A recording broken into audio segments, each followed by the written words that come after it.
I'm Nick Geraci with InVen Global, and we're here with Cloud9 top laner Kumo. Kumo, we just watched you absolutely decimate the competition against Team Liquid. This is the first time we've seen you on the LCS stage since the last game of last summer with Cloud9 Academy kind of playing on the main stage, right? So how did that compare to this for you? It was a lot different experience because obviously I'm playing for the main team. I think it's a lot bigger stakes too, this game in particular. And also I'm trying to fill in like Licorice's shoes. Yeah, so we found out Licorice was, he posted about his injury. When did you find out that you were going to be starting today, and how did that conversation go? Basically last week, like in the beginning of Rift Rivals, that we were told, or Eric told us that he really needed a break and he had wrist problems, and I was told that I would be starting next week.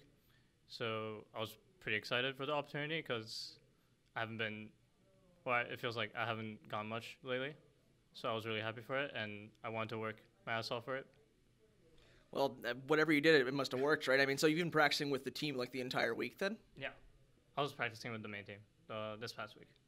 So in this game, you solo killed Impact, which was awesome, and then you also solo killed Jensen. Like, it's one thing to fill in and like, hey, I did my part, help the team win, but you did this against in the shoes of one of the best top laners in North America against another one of the best top laners in North America who plays on the best team in North America, right? So what was your mindset coming into this game? Were you just like, oh no, they haven't played against me before, I'm going to crush it? Or were you just kind of like, what were you feeling before this match?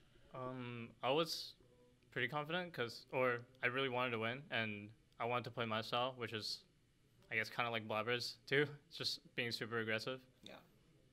Yeah, no, and you definitely accomplished that as far as the Jace pick went and everything else.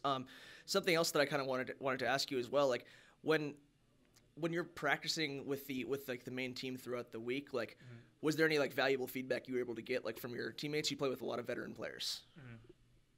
Yeah, for sure. Just everyone helping me out, and even the coaching staff, obviously too, like teaching me what I could do better and what I should be doing. Reaper and Jack looked super happy after you guys won the game. Especially for you, they seemed really stoked for you. What did they say to you after the win? Just good job. I smurfed. You smurfed. That's awesome.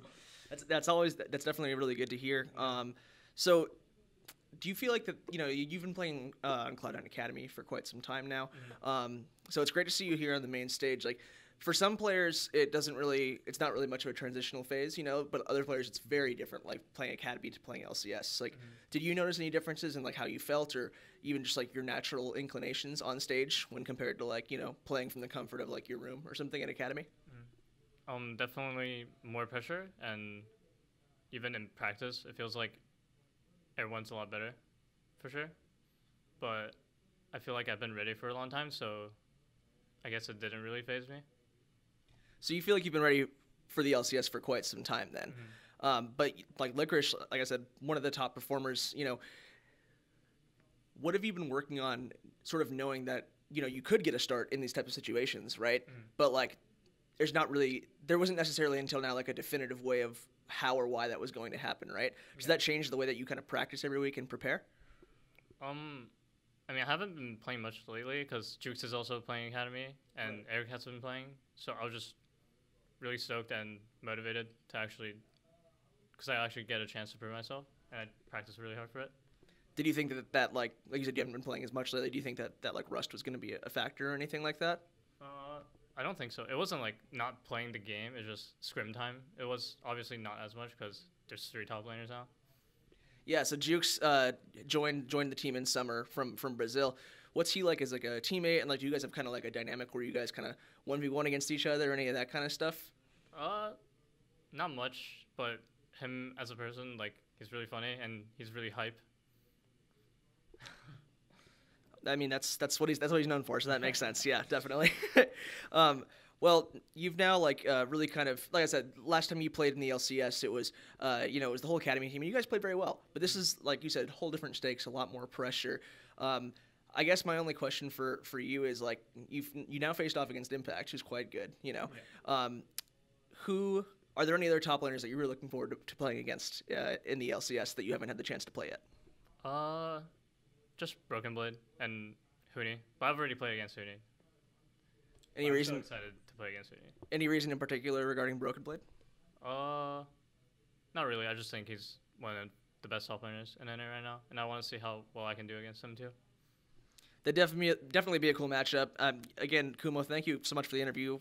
Congrats on your first win of this season in the LCS. We hope to be seeing you a lot more, regardless of circumstance. Good to see you out there.